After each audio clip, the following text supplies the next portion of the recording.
Oi, oi, gente! Bora para mais um episódio do podcast Fala Didática. E hoje nós temos como temática como a psicopedagogia pode melhorar o ensino. E para esse tema muito especial, nós temos uma convidada muito especial também. Quem é esta convidada, Bruno? Oi, galera. Oi, Ana. Oi, Tâmara. É a convidada de hoje, Tâmara Carla. A professora, ela é formada em psicopedagogia e pesquisadora na área de ensino-aprendizagem e formação de professora de geografia. Tem especialização em psicopedagogia, pós-graduando em análise do comportamento aplicada, ABA, mestre e doutorando em geografia, com pesquisa voltada à formação de professores e identidades territoriais de crianças autistas. Muito obrigado pela presença aqui. Eu espero que a gente tenha uma conversa muito boa sobre essa temática, sobre como essas possibilidades, esses caminhos. Muito obrigada pela presença, professora. Seja bem-vinda e fique à vontade. Vamos conversar. Muito obrigada, minha gente. É um prazer estar aqui e, de alguma maneira, contribuir, né, com o podcast de vocês. E eu fico imensamente feliz porque é uma temática que realmente precisa ser enunciada, né, de diversas formas e por diversas vozes também. Então, eu fico bastante feliz, né, de ter sido escolhida justamente para contribuir com essa temática que eu sou extremamente apaixonada, viu? A senhora não imagina a ansiedade que o Bruno estava para a gente conversar sobre essa temática. Eu nem gosto, imagina. Imagina só. Bem, professora, inicialmente, para a gente e para muitos que estão nos ouvindo, queria que a senhora esclarecesse o que é essa psicopedagogia e esse profissional, depois de formado, como é que ele trabalha? Como é que funciona isso? Olha, gente, é uma pergunta bem comum, assim, que eu recebo, inclusive, nas minhas redes sociais, porque é uma área que tem entrado em bastante ascensão ultimamente, né? Então, a gente acaba entendendo, né, atualmente, que a psicopedagogia ela é uma área de estudo que vai integrar, né, elementos tanto da psicologia como da pedagogia, justamente para que a gente compreenda as relações, né, os campos, né, básicos que vão compor, né, o ensino-aprendizagem, sobretudo a aprendizagem significativa para, enfim, todas as faixas etárias, porque a gente sabe também que é algo que a gente vai conversar também mais para frente, que a gente aprende para além do ambiente escolar, né? E, além disso tudo, a psicopedagogia ela vai ter como objetivo analisar, né, investigar possíveis dificuldades de aprendizagem ou transtornos de aprendizagem também, como também ela vai ter por objetivo aprimorar, né, determinadas questões que se envolvam durante esse processo, né, de investigação. Então, é uma formação que tem como... assim, a partir do que foi dito pela senhora, é uma formação que tem como base a empatia também? Principalmente, né? Porque quando a gente fala sobre aprendizagem, sobre ensino, sobretudo, a gente tem que se colocar no lugar do outro, né? Ou seja, a gente fala muito sobre histórias de vida.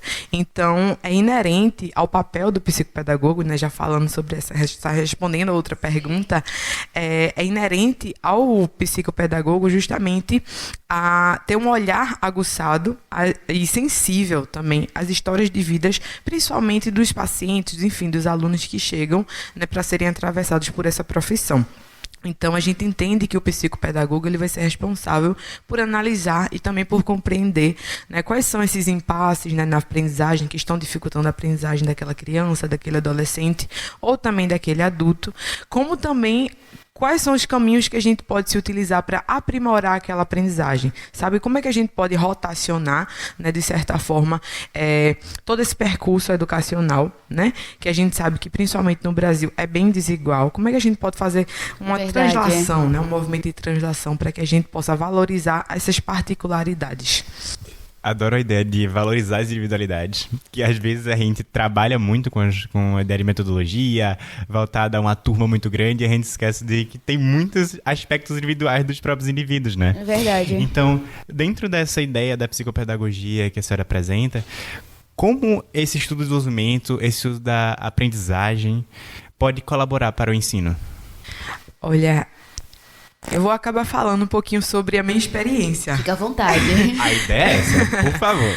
Porque quando eu me formei, né, em psicopedagogia e comecei a atuar, né, comecei a ter práticas voltadas à psicopedagogia, eu me senti bem mais humanizada até na minha prática, não somente na prática clínica, mas na prática pedagógica também, né? Por quê? Porque durante a minha formação inicial de professores, qual foi a minha principal dificuldade? Que eu acabei desvelando durante o meu mestrado. Que eu não tive uma disciplina voltada à educação especial inclusiva. Isso foi uma lacuna que foi se alastrando, de certa forma, cada vez mais durante a minha vivência em sala de aula. Por quê? Porque a gente vai lidar com a neurodiversidade dentro de sala de aula. Então, por que a gente não está conversando sobre isso durante a nossa formação? Sabe? Por que a gente não está sendo orientado a como lidar, né, com essa neurodiversidade. Então, a gente vai encontrar dentro de sala de aula inúmeros alunos que tenham diversos transtornos do neurodesenvolvimento. E não são esses alunos que eles vão ter que se adaptar exclusivamente ao meio. A gente também tem que se adaptar às particularidades deles. Porque se a gente pensa uma metodologia de ensino que acolha, né, todo aquele público que está ali naquela sala de aula, por que a gente não vai pensar também como aprimorar a aprendizagem daquela criança em específico? Sabe? Então, eu acredito que a psicopedagogia, ela potencialize, sabe? Eu acho que uma palavra que muito define a psicopedagogia para mim é potencializadora. Então, ela acaba potencializando por demais o ensino quando a gente pensa nela enquanto enquanto uma possibilidade, de fato, né, da gente atravessar vivências que nos foram ocultadas durante a nossa formação, né? Então, quando a gente se sensibiliza e sensibiliza os demais, né, porque quando a gente está no campo da escola, a gente lida com outros professores, a gente lida com a equipe de gestão, né? Então, o que é que eu penso? Enquanto a gente se sensibiliza e sensibiliza os demais, a gente já está fazendo justamente um papel de inclusão ali, né, dentro desse cenário, porque a gente tem que partir dessa sensibilização para a gente puxar para a realidade daquelas pessoas que estão afastadas, né, justamente dessas pessoas com transtorno do neurodesenvolvimento, o que é que a gente precisa fazer para acolher, né? Porque é o que também vou querer conversar um pouquinho mais para frente com vocês sobre essa questão de o que a gente tem pensado de inclusão, né? Porque o conceito de inclusão que a gente tem utilizado hoje, eu digo que vou falar mais para frente, mas já vou puxando para agora. Mas a grande questão para mim hoje em dia é justamente essa, sabe? É a gente pensar numa inclusão que não somente matricule crianças dentro da escola compulsoriamente, né? Que a gente sabe que é lei, a gente não pode proibir a matrícula de nenhum estudante com deficiência dentro do ambiente escolar, mas o que é que a gente tem feito para garantir uma boa estadia, uma boa convivência, uma harmonia, né? Que possibilita a aprendizagem significativa dessas crianças. Então, eu acredito que nesse sentido, dentro do campo escolar, o psicopedagogo ele tem como função justamente mediar, né? essas questões a fim de contribuir com um ambiente propício para a aprendizagem, certo? E além disso também, uma outra coisa que, ainda falando sobre a minha formação inicial, que muito me faltou, foi justamente o contato, né, como eu estava falando, com conceitos que pudessem aprimorar, de fato, o meu pensamento e a minha prática. Então, por exemplo, quando eu comecei a me especializar em psicopedagogia, um dos conceitos que mais me ganham até hoje, assim, é conversar sobre plasticidade cerebral. E a plasticidade cerebral é basicamente a capacidade que o nosso cérebro tem, principalmente dos 0 aos 6 anos de idade, que é o que a gente chama de primeira infância, essa capacidade que o nosso cérebro tem de se desenvolver e de se adaptar a estímulos externos, a estímulos ambientais. Ou seja, é basicamente a gente aprendendo a viver, né? E aí é que tá. Então, se a gente não tem contato durante a nossa formação inicial com um conceito incrível desse, né? Como é que a gente pode chegar na escola? Como é que a gente, na verdade, chega na escola e se depara com a neurodiversidade tão grande e a gente se depara também tão despreparado para lidar com isso? Eu acho engraçado porque eu venho comentando, por exemplo, toda vez que a gente discute sobre a grade curricular das licenciaturas, etc. Eu sempre questiono. A gente estuda Vygotsky, a gente estuda Piaget, mas a gente nunca estuda neurociência, sabe? Tipo, a gente estuda a psicologia da aprendizagem, mas a gente não estuda como o ser humano, ele aprende biologicamente falando, né? Como é que se dá isso? E Exatamente. aí a gente às vezes se perde e não entende muito bem como é que a gente podia fazer. Sinceramente, uma coisa que desabafos. Uma coisa que me incomoda bastante assim, na atualidade, de certa forma, é que parece que nos é afastado, né? É afastado dos cursos de licenciatura esse conhecimento, né, científico, porque muitas pessoas encaram as licenciaturas diversas, de História, Geografia, Sociologias e afins, como se elas não pudessem, de fato, se especializar em psicopedagogia, né? Então, assim, a gente tem que, hoje em dia, a psicopedagogia ela não é uma profissão ainda regulamentada, certo? Ou seja, a gente não tem um conselho que registre os profissionais, né, além dos sindicatos, né, os sindicatos têm essa função e associações também, mas a gente não tem um registro, um conselho de fato que regulamente a profissão, que registre os profissionais, mas a gente tem no Estatuto de Ética da Psicopedagogia que sim, todos os profissionais da educação podem se formar em psicopedagogia e atuar tanto em ambiente clínico como em ambiente institucional também. Então, se existe essa regulamentação dentro do Código de Ética, por que não nos é reforçado durante a nossa formação e nos é incentivado também, né? Porque em meio a esses conceitos que eu estava falando aqui para vocês, né, principalmente esse de plasticidade cerebral, se a gente tivesse o contato, né, a apropriação desses termos, não necessariamente a gente precisa se formar enquanto psicopedagogo e atuar enquanto psicopedagogo, mas a gente pode aprimorar a nossa prática pedagógica para que a gente pense, caramba, sabendo disso, como é que eu posso aproximar isso da minha prática de ensino em geografia, por exemplo, sabe? Então, assim, explode a mente, né? Explode a mente. Professora, enquanto a senhora falava, eu fiquei pensando, inicialmente a sua formação em geografia, né? Isso. Em que momento foi o divisor de águas para a senhora? Eu falei assim, não, eu quero isso daqui, eu vou para isso daqui. Em que momento? Acredita que foi durante o mestrado, eu terminei a licenciatura em geografia, passei no mestrado e no último ano do mestrado, enquanto eu estava fazendo a minha dissertação, eu me peguei sentindo falta de trabalhar justamente a inclusão, a temática da inclusão. Sim. Então, assim, eu disse, não é possível, porque, assim, algo curioso sobre mim também, sobre minha formação, é que eu sempre busco procurar trabalhar aquilo que me falta.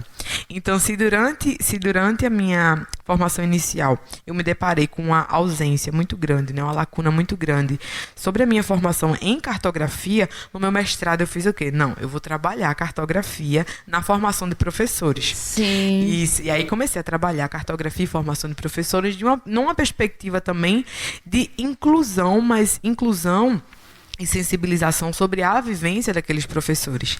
E aí foi durante o mestrado, foi isso mesmo, no início do segundo ano do mestrado, que eu fui começando a ver que nas minhas pesquisas eu estava falando muito sobre inclusão, mas não era ainda aquele tipo de inclusão que eu não podia também mudar o meu projeto de mestrado, né, do dia para a noite no último ano, que já tinha escrito bastante coisa. Então, o que foi que eu fiz? Não, vou deixar para o doutorado, então, essa perspectiva.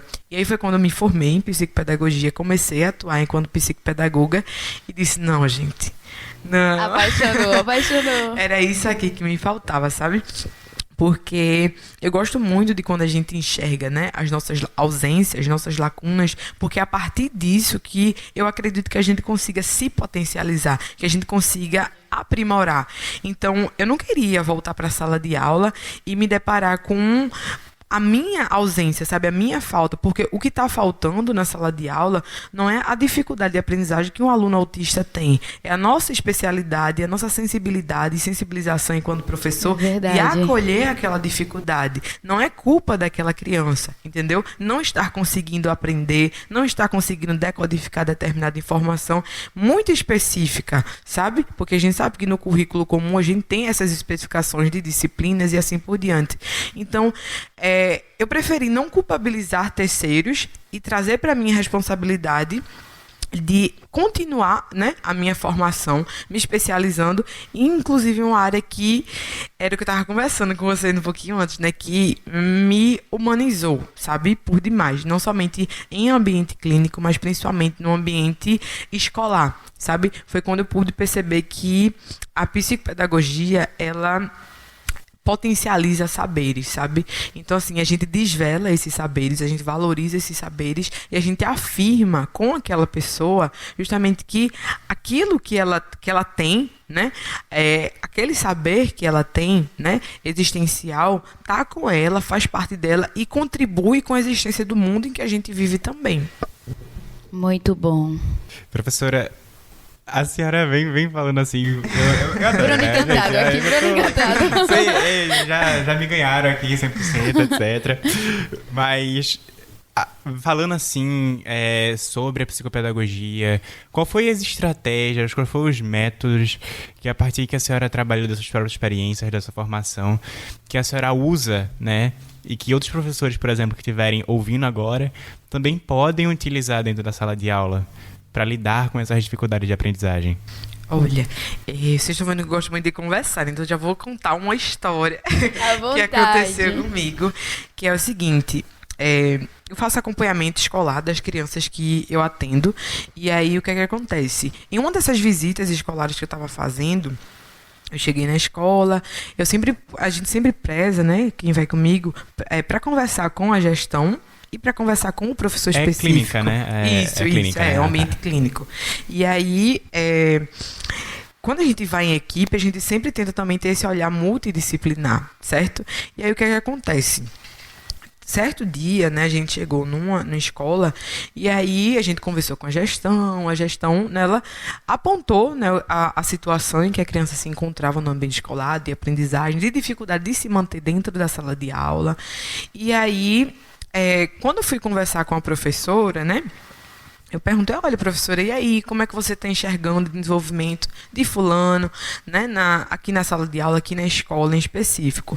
Ela começou a relatar, olha, ele está muito difícil, a gente não sabe o que fazer, e, enfim, relatou, né, diversas situações, diversas problemáticas, e um ponto que, assim que ela terminou de falar, que eu perguntei a ela, né, uma questão que eu levantei para ela foi, e como é que é a sua relação com esse estudante?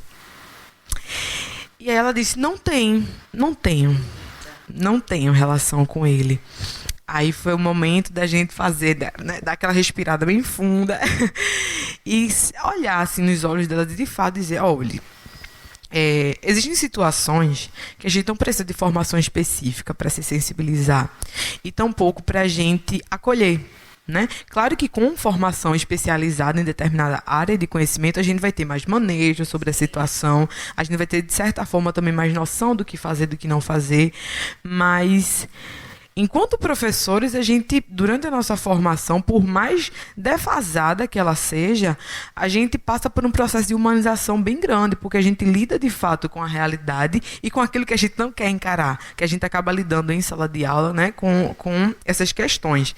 E aí eu falei para ela, se você não tem uma relação com o estudante, fica bastante difícil, ou seja, mais difícil ainda, que ele consiga desenvolver uma aprendizagem significativa dentro do ambiente escolar. Por quê?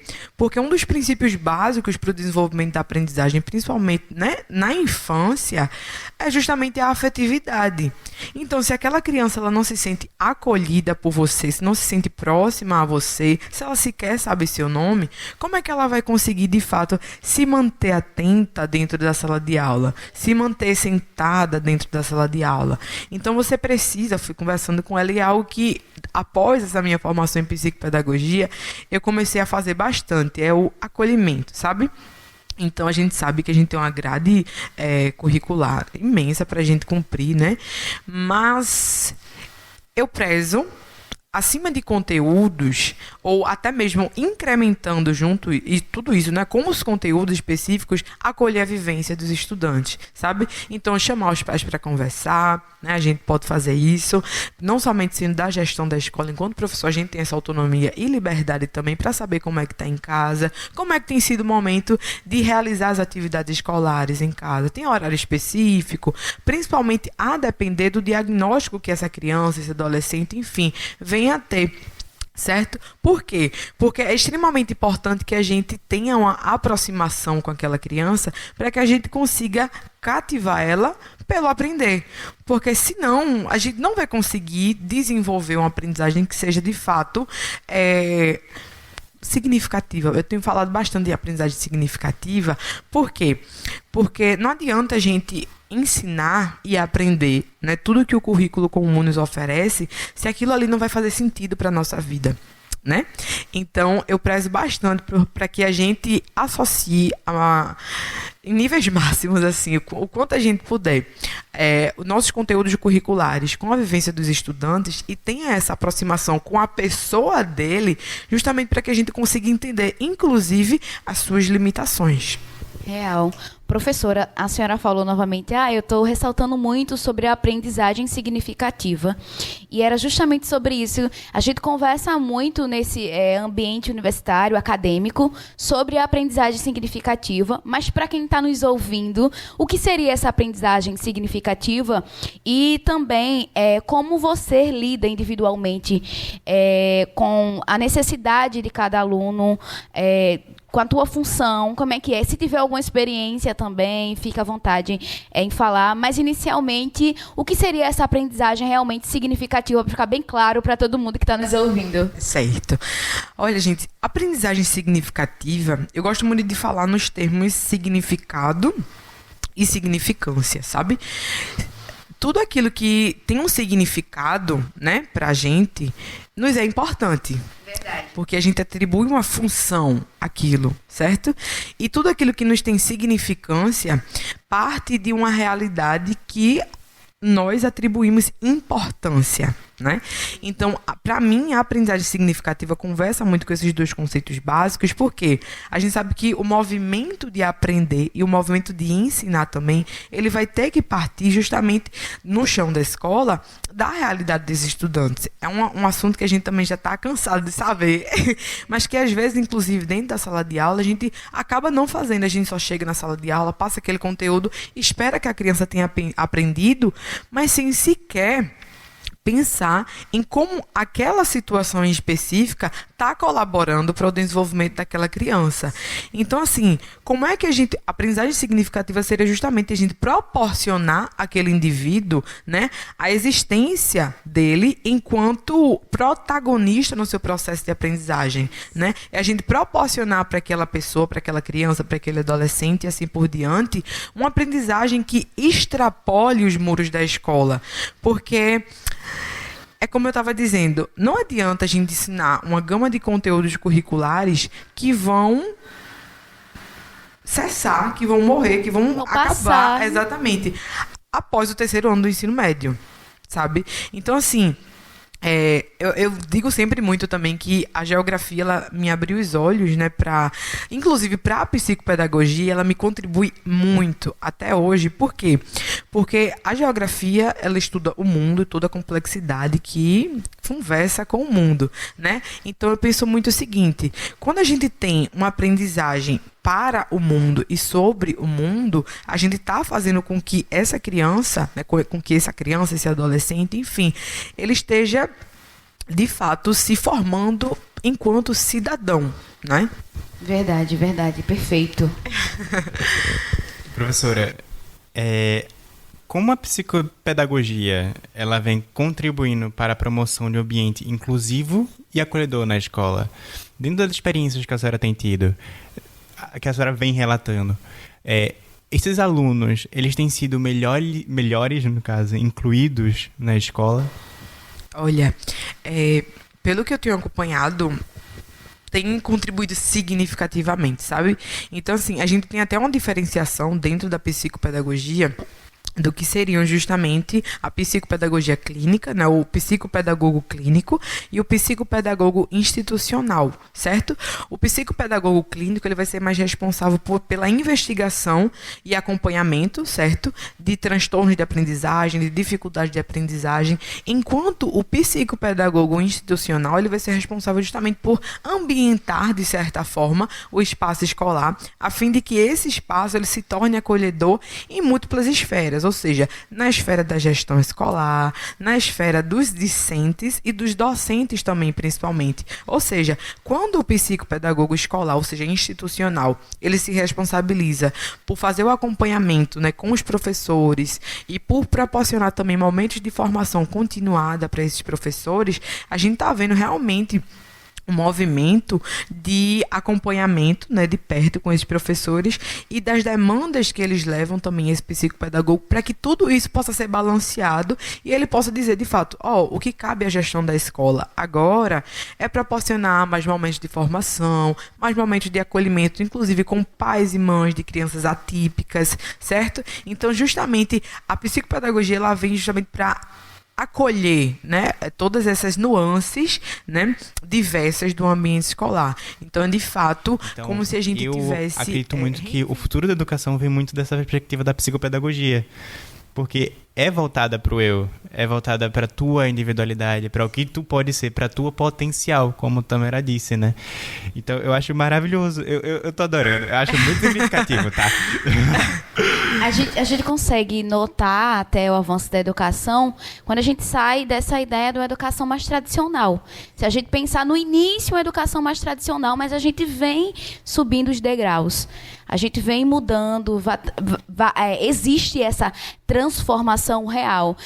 E essa transformação que está muito ligada a essa empatia com o indivíduo. E é muito lindo os seus relatos, a sua fala. E o brilho nos olhos quando a senhora fala. É perfeito. Inclusive, eu acredito que nesse momento da historicidade da educação... Esse é um momento de transição, né? Que vai definir muita coisa daqui pro futuro. Eu vou estar vivo pra ver, graças a Deus. Eu já dizer que talvez eu já vi, mas eu espero estar. Eu espero que não seja tão demorado esse período de transição. Espero que a gente consiga fazer ela da forma mais acelerada possível. Dentro, que não seja igual a reforma do ensino médio, né? Foi acelerada, mas foi horrível. Exatamente. Opiniões à parte aqui. E falando em história, minha gente, que vocês me perguntaram se teria alguma história, algum relato pra contar. E eu tenho sim, sabe? Eu tenho uma paciente que ela tem dislexia, né, que é um transtorno de aprendizagem, né, específico de aprendizagem. E o que é a dislexia, então, né, pra gente se situar dentro da história que eu vou contar? É um transtorno de aprendizagem, específico de aprendizagem, em que o funcionamento cerebral, principalmente na decodificação de informações linguísticas, ele apresenta defasagens, ou seja, a gente tem um atraso na leitura, né? A gente vai ter um descompasso, né, de certa forma, na compreensão de simbologias, né? Então, a gente vai ter também esse processamento linguístico, de certa forma, mais tardio. Então, a leitura, ela vai ser bem silábica e assim por diante, mas vai depender também de cada caso para cada caso, né? É bem específico também. Então, a gente vai ter a dificuldade na fonética, na leitura, na escrita, a simbologia, como eu tinha falado. E aí, quando essa paciente chegou para mim, ela apresentava assim inúmeros problemas de autoestima. E aí meu Deus do céu, né? Como a gente, às vezes, inclusive, acaba se vendo na criança que a gente atende, né? Os psicopedagogos que estão ouvindo isso vão concordar comigo. Mas como a gente acaba se vendo enquanto adulto na criança que a gente foi. E vejam só, como eu estava dizendo, quando ela chegou para mim, ela apresentava algumas dificuldades, né? Principalmente voltadas à autoestima bem marcantes.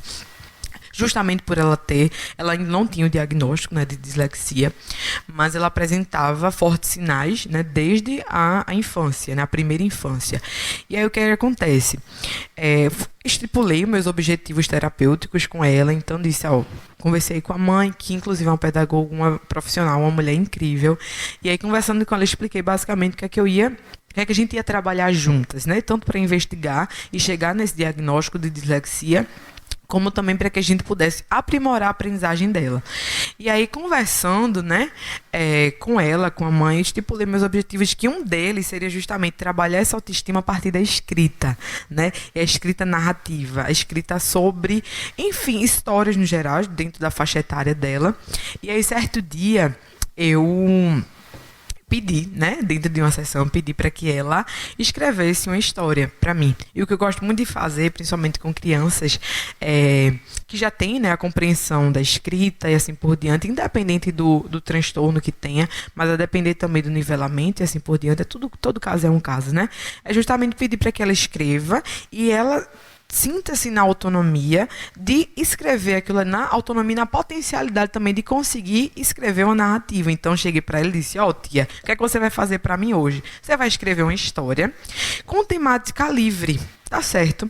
Aí ela, tia, mas eu não sei escrever. Você sabe escrever, você tem alguma dificuldade na escrita, mas você consegue escrever, tá certo? Eu vou lhe dar determinado período de tempo para que você consiga escrever e vamos fazer o seguinte, quando você sentir muita dificuldade de escrever, aí você me pergunta como é que se escreve essa palavra, tá certo?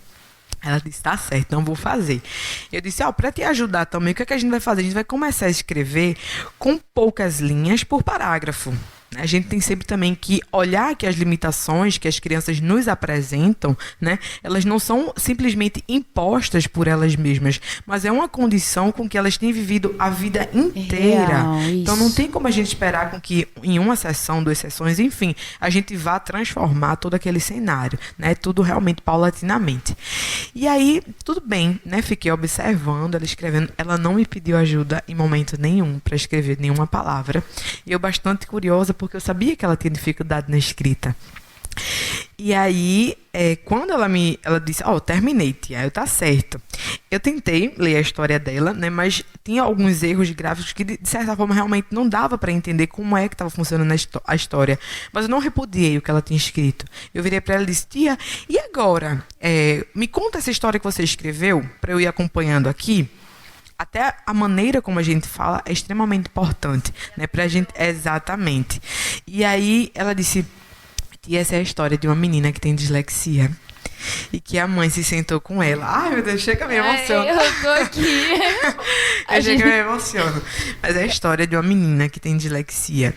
E que ela sabia que tinha alguma coisa de errado com ela. E a mãe, certo dia, sentou com ela no sofá para contar a ela que ela tinha dislexia. Essa menina não gostou muito, mas a mãe dela segurou na mão dela, abraçou ela e disse, você pode seguir a sua vida.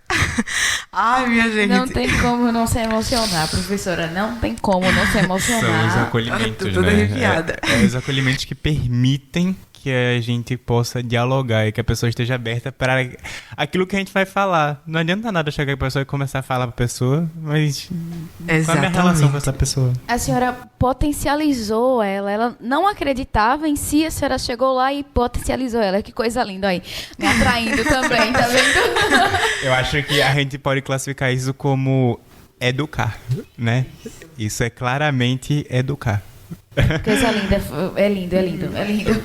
Professora, adoraríamos continuar conversando aqui, mas vamos passar agora pro jogo.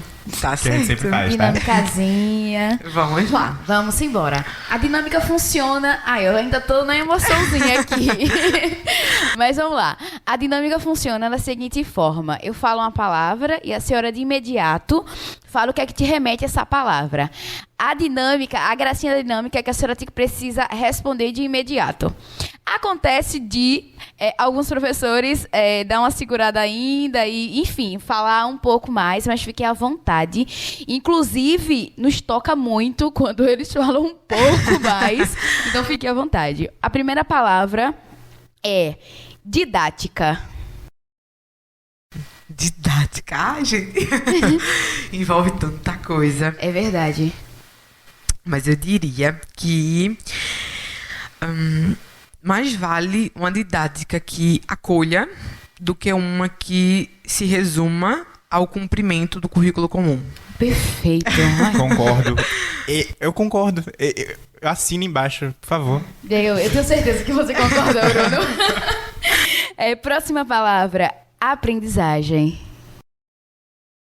Aprendizagem a gente pode dizer que ela acontece para além do ambiente escolar, para além dos muros da escola, né? Inclusive, é para isso que a gente forma, né, dentro do ambiente escolar, as nossas crianças, nossos adolescentes, para que eles extrapolem o conhecimento que lhes é ensinado ali.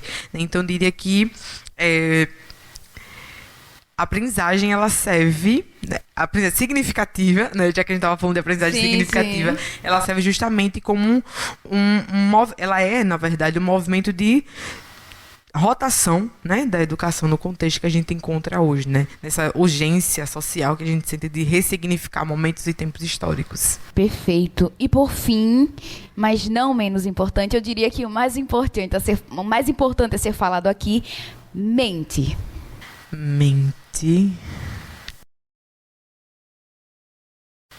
Já que a gente conversou bastante sobre geografia aqui também, né, eu diria que a mente é o lugar interno, né, dos nossos processos de aprendizagem, mas que o mundo, né, em paralelo a ela, seria o lugar externo de nossas vivências de aprendizagem também. Então, já tem as palavras mente e aprendizagem. Perfeito. O mundo é a representação das nossas mentes, né, dos nossos comportamentos. Perfeito. Professora, a gente sempre finaliza o episódio do podcast perguntando a cada professor aqui o que a senhora espera no futuro da educação brasileira? Olha, eu me atrevo aqui a citar Paulo Freire, quando ele conjuga, né, no livro Pedagogia da Esperança, quando ele conjuga o verbo esperançar.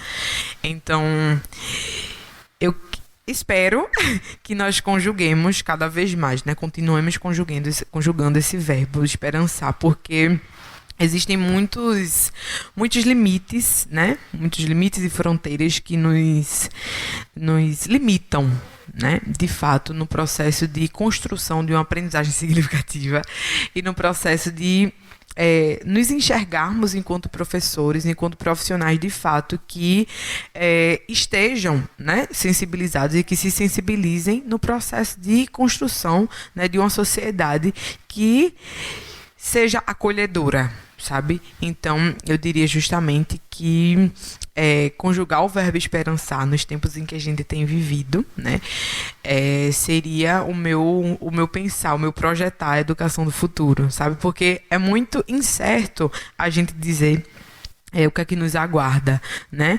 Mas enquanto psicopedagoga, né, enquanto professora, enquanto pesquisadora também, o que é que a gente tem visto?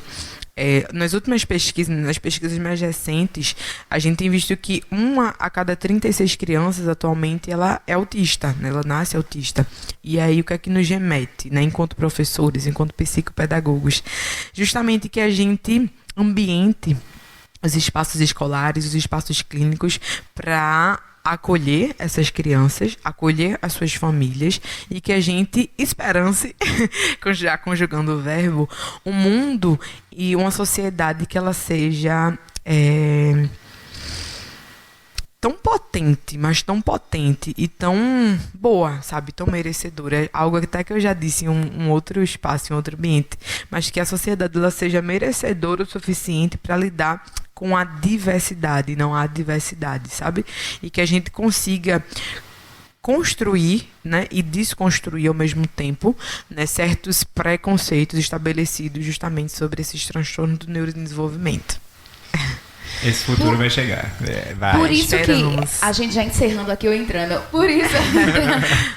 Por isso que é importante ter essa formação nas licenciaturas, porque é para o professor, a gente num processo de formação, o professor ele conseguir lidar com a individualidade e a partir da sua visão sobre a educação, me fez pensar sobre isso, sabe? Sobre essa questão do professor mesmo, a gente que passa, por exemplo, agora por esse processo de formação, se a gente não busca, na nossa grade a gente não tem. E como é que a gente lida na sala de aula com a individualidade de cada aluno? É bem emblemático. São questões São Muitas questões. Muitas questões que podem ficar para um próximo episódio, hein? Pode ficar para o próximo Convidada episódio. da segunda parte. Pode ficar para a segunda parte. Bora pra Aguardo segunda o parte convite. Gente, é isso. A gente tá finalizando mais um episódio do podcast Fala Didática. Professora, muito obrigada pela presença. Foi muito significativo, foi muito significativa essa conversa. Muito obrigada. Muito obrigado a todo mundo que escutou a gente até aqui. Muito obrigada, professora. Ressalto, adorei escutar a senhora mais uma vez. Para vocês que estão aí escutando a gente, lembra que a gente tem outros episódios que, se você não assistiu, são tão bons quanto esse. Eu espero que vocês tenham gostado. Comenta, diz pra gente o que é que vocês acharam. Compartilha, né? E é isso aí. Muito obrigado e até a próxima. Professora, fique à vontade para os agradecimentos. Enfim, à vontade.